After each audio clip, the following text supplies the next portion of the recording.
Okay, so what happened last episode? I think we were actually able to make it to Eldergleam Sanctuary over here. And while we weren't able to get a sap sample from the Eldergleam, the ancient tree, as the original plan was, to restore the Gildergreen in Whiterun, we were able to get a sapling from the ancient tree to replace the dying Gildergreen with. Um, we sold that to Danica as a way of saying that renewal is sometimes more important than maintenance, and that it should still be at least as inspiring to the pilgrims of Kinnereth who are visiting Whiterun and the temple there, to think about it that way. And Danica agreed and thanked us for our work. And we felt better about ourselves too, because the Nettlebane that we were using to get to the Elder Gleam to begin with is kind of a twisted, dark implement from the past. And we didn't like that the Elder Gleam itself was sort of afraid and pained when we took the blade to it. So seems to be a win-win for everybody. Thanks to the assist by Maurice Jondrell, our travel companion for that episode and that quest. So now that we've taken care of sort of the overlying sense of suffering and fear that we felt coming from the Gildergreen in Whiterun, that freed us up to kind of take on other things. Um, so we were able to find Amron. He is the Red Guard sort of former soldier who has taken up residence in the city. He has commissioned us to go find his family sword over here at Redderon's retreat. And I can't seem to get the quest marker. There we go. So we're going to try to retrieve that for him. We felt that that was an honorable use of our time and talent. And I think also on the same trip, we're going to be able to complete a bounty that we have for the bandit leader here at Halted Stream Camp. Also, another thing that happened last episode was that we unlocked a perk to be able to build dwarven arrows at a forge. And we can use those dwarven arrows, or we did use those dwarven arrows to create trick arrows from them with fire salts called Dwarven Arrows Immolation. These seem like they're very powerful arrows. We were able to get a whole bunch of them from hoarding fire salts that we found and other dwarven arrows, and now that we can craft them, we can create more of these. We saw that they made a big boom, and that was very impressive to us, but we really wanted to try it. So we'll try that this episode as well. One other big thing that I've done is the game was getting a little too easy on Masters, so I've switched it to Legendary, which is a little bit scary. Legendary is no joke. In fact, it's just downright too difficult until you have your characters set up just right to be able to take it on. Ordinary builds certainly help with that. There are some very, very strong perks later on in a lot of these perk trees that make things a lot more powerful. I think that Trick Arrows is one of those perks, but we shall find out. I'm a little bit scared, to be honest with you. But in order for this build to work out and feel complete, we need to continue to invest in werewolf perks and invest in the werewolf form. So I think that's where we're going to start out. We're going to go ahead and eat as many NPCs as we can between these two places here, and then see if we get a better opportunity later on to use the Dwarven Trick Arrows here, which I think we will. Okay, so I think we're ready to go. Let's go ahead and stretch out a little bit.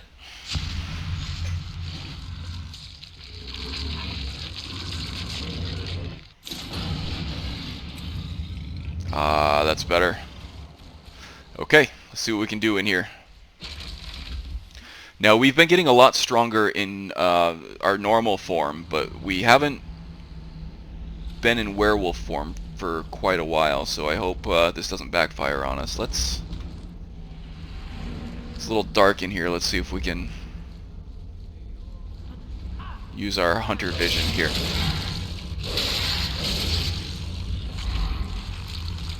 Okay, so that's not too bad. And we can't forget to use our pack perk for the howls. Let's see what that's called. Roar of the Pack. Werewolf pack members, 2 wolf or werewolf pack members that scale with your stats and last for 60 seconds. And that has a 30-second roar cooldown, which is cool. We're gonna have to use that because I think there's a tough customer coming up here.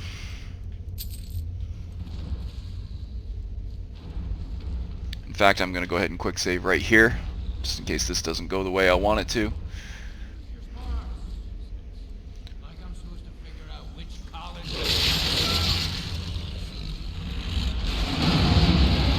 There we go.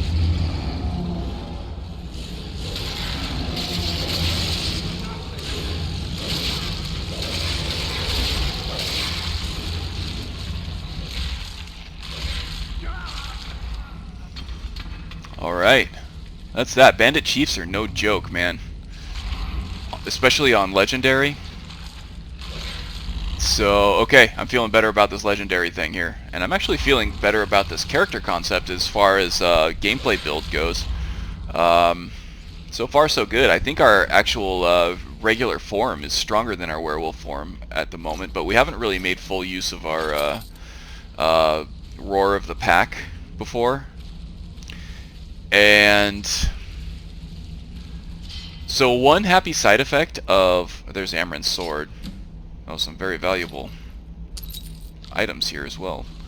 So a happy side effect of switching to Legendary is that the... Okay, so when you switch to Legendary, it both buffs the damage of the enemies and nerfs your own damage. But that buff extends to all NPCs, not just enemies. So I think switching to Legendary has actually made Bjorn a lot stronger and probably made our werewolf companions for that roar a lot stronger as well. I mean, it only took 2 regular swipes of our claws there to take out that one minion in the room with the bandit chief. So this is all right, and it didn't take too much to actually take out the bandit chief himself either. So I think as long as we keep using that roar and remember to do it, we'll be okay on Legendary. At least in werewolf form. We'll see how things go in normal form.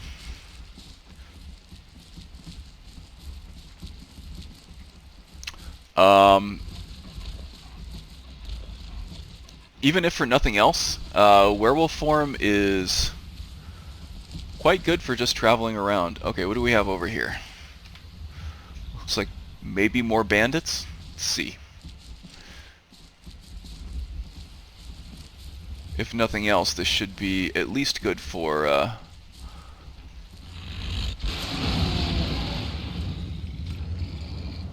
some more perk progression. Oh, I just hit Bjorn. Oh, I just killed Bjorn. No! Alright, that means I'm going to have to reload. I can't kill Bjorn. I don't know why my claws were going right past that bandit and just hitting whatever was behind him. That's frustrating. Okay. Don't kill Bjorn.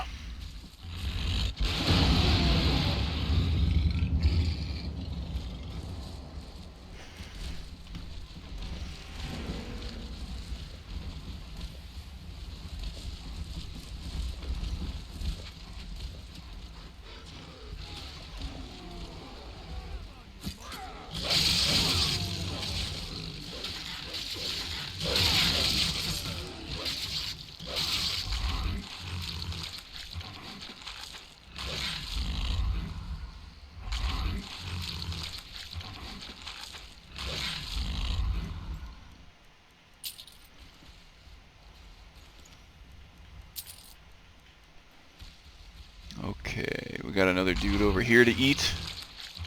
And I wonder how our perk progression is looking now. Do we have one that we can take?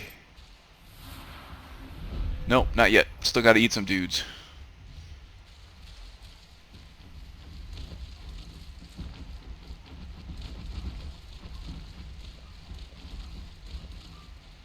Surprised these guys haven't been alerted yet.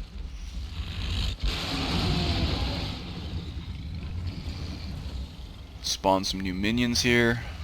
See if we can flank them a little bit. Oh, I just hit my own dude.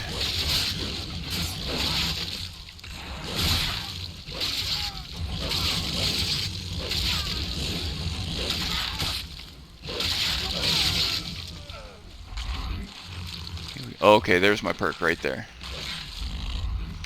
Let's go ahead and spend that now before we forget. Oh, let's see what we can do here. When the moons are active, from 8 p.m. to 5 a.m., that's not going to help us right now. We may make the choice later to try to do more werewolf form at night, but that doesn't help us right now, so I'm probably going to avoid taking that. And the one behind it, let's see. I could get more healing from feeding, which would be great, honestly. Roar of the Predator. Detects living creatures up to 400 feet away and shows whether targets are not in combat. Okay, so this will extend our Predator vision a little better. Oh, sorry about that. But again, it doesn't really have us have any or give us anything that we don't already have with Predator vision. So I may hold off on that. This might be really, really useful. In beast form, can tear open most locked chests and doors. I don't know how well this will jive with the lock overhaul that I have running right now, though. That'll take some more testing. I'll probably wait on that until I flesh out this perk tree a little bit more with stuff that I actually need.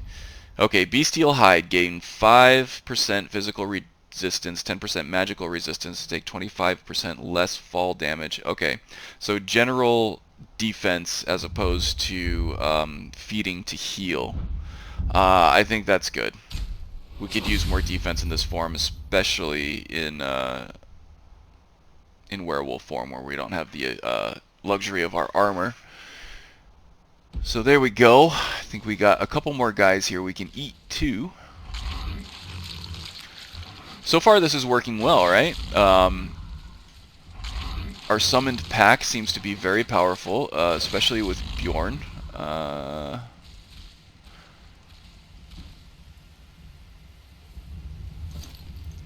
Okay, some more good loot that we can sell off. A smithing book that we haven't read, but I think we've already maxed out our smithing. Another valuable book. So we're not going to get a skill increase from any of these, but it's alright. Okay. Maybe we can take the back way in over here.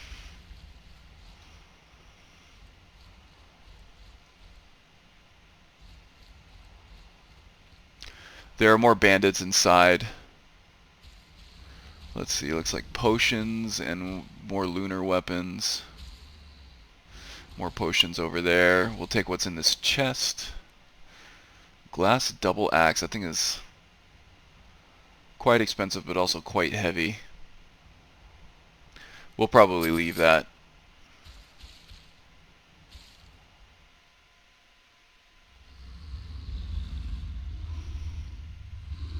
Okay, we got a guy behind. You know, this looks really dark. Let's go ahead and switch to night vision for this one.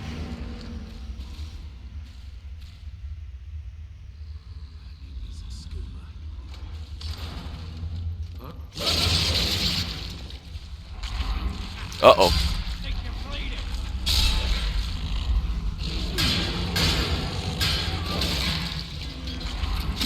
Was able to claw right through his guard there. That's good. What am I stuck on here? this guy's hurting a little bit.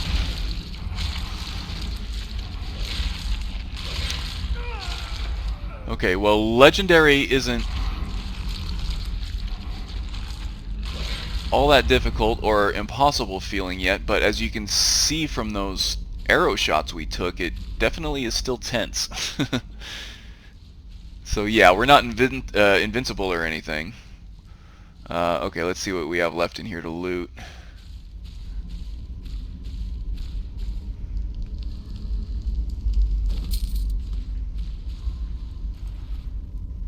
Yeah, that's just an Imperial bow and steel arrows, and we took 2 shots and we were in trouble. So, okay.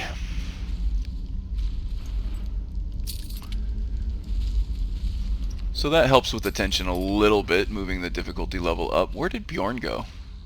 I didn't kill him again, did I? God, I hope not. Let's see if he comes back when we go out. Maybe he just has trouble with ladders. Yeah, there he is. Okay, he's good. You okay, buddy? Yeah, he's good. Okay. So this... Oh, jeez. Alright. Turn night vision off. Does he have anything good? Not really. No. No. Okay, so this was actually just a side stop on the way to our main... Oh, I can't look at the map right now.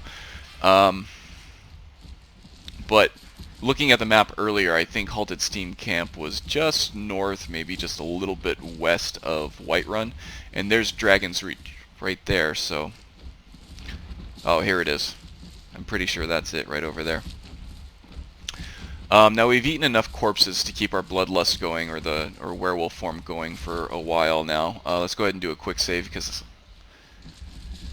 they normally have some sentries up posted over there. Ooh, what are they? They're already fighting something over there. Is that a saber cat? Alright, well maybe that thing softened them up a little bit for us.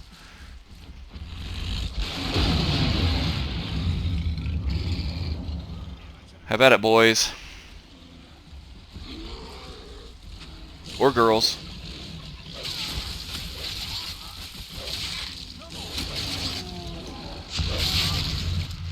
Oh, I took too long. Well, that's okay. So I won't have the benefit of eating these guys, but that's alright.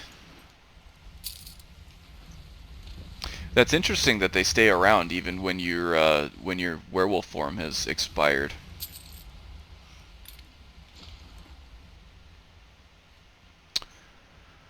Let's see. Let's make sure we're wearing our amulet, and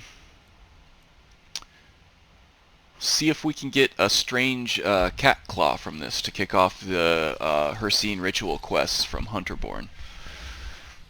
I think all that takes is harvesting ingredients. I think. Don't really need any meat. Let's see. We got saber cat tooth.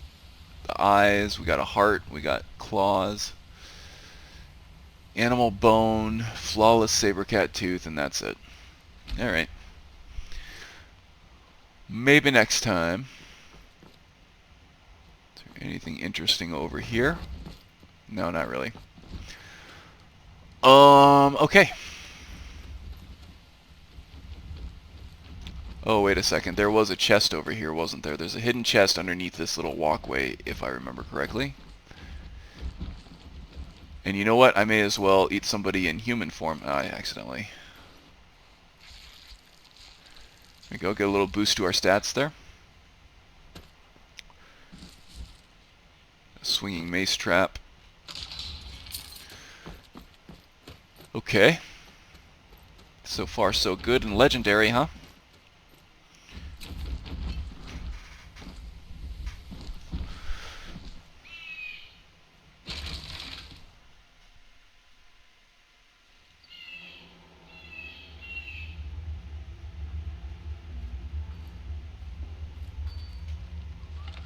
You know what?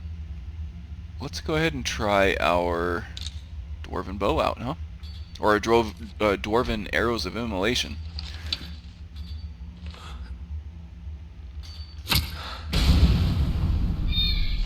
Shot him in the ass with a rocket. It's quite powerful. Even on Legendary. Ooh, we'll take those.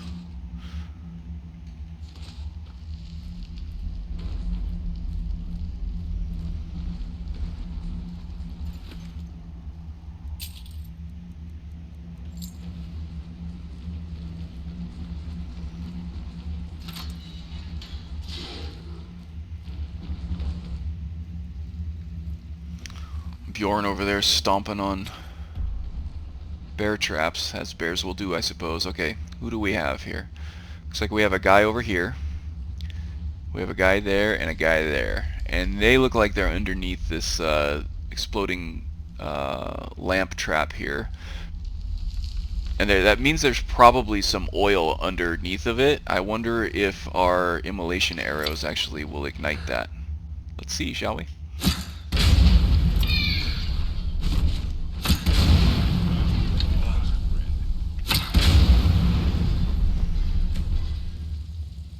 Holy crap. Was that it? Sorry, Bjorn. Got some splash damage on you. We're going to have to be careful for that. Although Bjorn seems to be buffed up quite a bit from our step up to Legendary. These arrows are quite strong. So we're going to have to just make sure that Bjorn's not around to collect too much splash damage. And that damage over time while he's on fire is really rough. At least we can level up our restoration a little bit. Okay, we have plenty of these immolation arrows, but oops. Still probably going to use our perfect bone arrows most of the time for a couple of reasons. Those, we have a ton of them. These trick arrows are still rare, and their ingredients, the frost salts and the other sorts of ingredients that it takes to create these things are a little more rare. So those will run out pretty quickly, I think. The other thing is that those arrows do so much secondary damage that it really overshadows our primary damage from the arrow, which is the main contributor toward our archery skill. So as long as we're using those trick arrows, we're probably not leveling up our archery all that quickly, which is something to consider. Oh, here he is. Some valuable armor on him, although we're very close to becoming over encumbered here.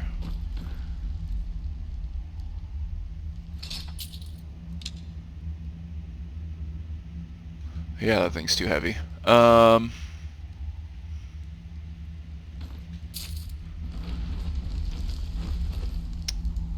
Let's see. Okay, I just have some looting to do here.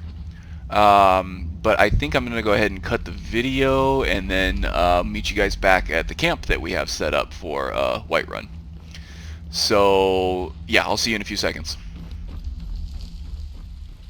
Okay, so here we are back outside of Whiterun. As you can tell from the background there, you can see Dragon's Reach and the town behind us. This is our camp that we've set up for our stay here. As you can see, we have a campfire, we have our bedroll set up next to it, and we have a cache here to act as sort of semi-permanent storage while we putz around in this hold for this chapter. But we do have a level up available, so let's go ahead and see what we have going on there. Don't walk in the fire, Bjorn. Guess he just had to heat up his belly or something. Where's he going?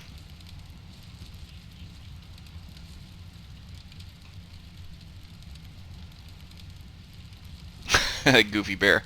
Alright. So let's see what we have. So we're reaching level 34, which is a stamina level. We'll go ahead and take that. Okay. First and foremost, where is our archery at? Okay, we're just a little bit beyond 88. Not sure quite how fast that's filling up these days. But that puts us 2 levels away from Lion's Arrow, which is the big one that I wanted. That's really going to open up this character concept more than any other perk here, I think. And that'll allow us to launch spells off with our arrows, which is really cool. I'm looking forward to that a lot. The other one here is Hunt Together, which manifests a Spirit Wolf for 30 seconds every time you hit an enemy, a single enemy that you seem to be fighting, which may not all be all that often. But for big enemies like giants there's only one left, or if you're fighting through a bandit lair and you just have the bandit chief left, the Spirit Wolf deals damage equal to 15% of your current stamina and has 30-second cooldown per target. Okay, so that would round out our Druid archer sort of character concept out a little bit. Summoning a Spirit Wolf automatically, and also when we get to 90, we'll be able to take our last rank in Steady Hand, which slows time by 50%, so slows down things even further. And then we have some other things we can take. I'm not really too keen on taking this Hawkeye power for this character concept, but Perfect Aim could help. That's just a damage boost, albeit a very good damage boost. Still just a damage boost. But we're not ready to take anything there yet. What we need to do is start getting ready.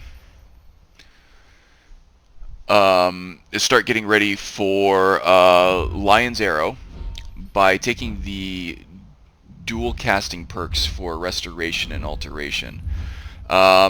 There are useful spells in both trees, but I've been focusing a little more on Restoration lately, so I'll go ahead and take that. Now, what that's going to allow us to do is it is going to allow us to dual cast spells like Horrid Wilting. Let's see here. And then as we're holding this dual cast, we'll be able to activate a power that allows us to assign that spell to be shot off whenever we shoot a fully drawn bow. So stuff like Horrid Wilting, that would be great for damage over time to both health and stamina, if that hits whatever we're aiming at with our arrows. Perilous Path would be a good one. Once we get this unlocked for Alteration. Necroplague would be awesome. I think that the spell travels a little slower than the arrow itself. So if we could aim it just right to where Necroplague or the arrow killed a target and then Necroplague hit the corpse on its way down right after it, and then we start getting sort of that poison damage over time in the area from that corrupted corpse, that would be completely awesome. That also gives us the ability to, instead of trying to charge up and cast this spell on an existing corpse, all we have to do is shoot an arrow at anything dead, and we'll get the damage boost from that in the area. Vampire's Bane would be an awesome one for fighting any kind of undead.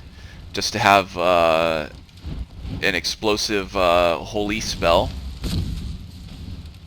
that does area of effect damage to undead enemies whenever you shoot an arrow would be completely awesome. I'm really looking forward to that. Getting a little giddy about it, actually, if you couldn't tell. And that coupled with these trick arrows, oh man. Legendary difficulty isn't even going to stand a chance against us. That's going to be awesome.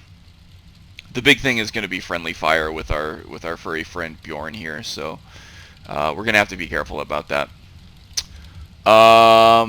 Alright, so I think that just about does it for this episode. What are we looking for to do next episode, though?